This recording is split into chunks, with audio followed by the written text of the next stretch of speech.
Hello friends, welcome to my channel. இன்றைக்கி நம்ம என்ன பார்க்க போகிறோம்னா, எங்கள் தோட்டத்தில் நான் ஒன்று பார்த்தேன்.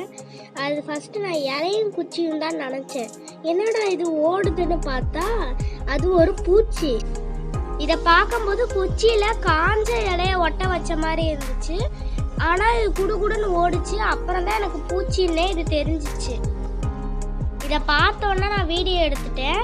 இதோட பேர் எனக்கு தெரியல. உங்களுக்கு யாருக்காவது தெரிஞ்சிச்சுன்னா கமெண்ட் பண்ணுங்கள். இந்த வீடியோ பிடிச்சிருந்துச்சுன்னா லைக் பண்ணுங்கள், ஷேர் பண்ணுங்கள், சப்ஸ்கிரைப் பண்ணுங்கள். Bye friends.